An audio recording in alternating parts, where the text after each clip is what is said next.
અમદાવાદના ધંધુકા તાલુકાના ગ્રામ્ય વિસ્તારોમાં છેલ્લા કેટલાક દિવસ સુધી પાણીજન્ય જંતુઓથી તેમજ વાયરસ ઇન્ફેક્શન થવાથી રોગચાળો ફેલાતા ઘણા લોકો માંદગીમાં સપડાતા સરકારી અને ખાનગી દવાખાનાઓ દર્દીઓથી ઉભરાઈ રહ્યા છે। ચાલુ વર્ષે ચોમાસુ વરસાદ વિલંબથી થયેલ છે। હાલમાં 2-3 દિવસથી વરસાદ હાથ થાળી આપીને જતો રહ્યો છે। હાલમાં ઉઘાડ નીકળ્યો છે, પરંતુ આકાશ વાદળછાયું રહ્યું છે। દિવસે સખ્ત ગરમી અનુભવાય છે, રાત્રિના સમયે પણ ગરમીનો અહેસાસ થઈ રહ્યો છે। ધંધુકા શહેર તેમજ તાલુકાના ગ્રામ્ય વિસ્તારોમાં કેટલીક જગ્યાએ ચોમાસુ વરસાદી પાણીના ભરાવાથી મચ્છરોનો ઉપદ્રવ વધી રહ્યો છે, જેના કારણે પાણીજન્ય અને મચ્છરજન્ય રોગચાળો તેમજ તાવ, મેલેરિયા, કમળો, ઝાડા, ઉલટી, શરદી, ખાંસી જેવા રોગચાળાએ માથું ઊંચક્યું છે।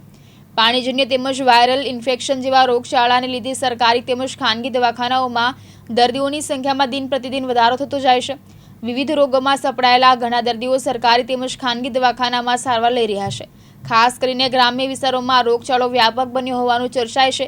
ગામડાઓમાં દૂર રહેતા નાગરિકો તો પાણી નળનું જ પીવે છે। આવાના કારણે પણ રોગચાળો ફાટી નીકળતો હશે। તાલુકાના કેટલાક ગામોમાં સ્થાનિક ગ્રામ પંચાયતોની સફાઈ પ્રત્યેની બેદરકારીના કારણે કચરો અને ગંદકી ફેલાતા રોગચાળો વકરે તેવી સ્થિતિ પેદા થાય છે। ધંધુકા સબ ડિસ્ટ્રિક્ટ હોસ્પિટલના સૂત્રોના જણાવ્યા અનુસાર હાલમાં દરરોજ ઓપીડીના 200 કરતાં વધારે કેસો નોંધાય છે।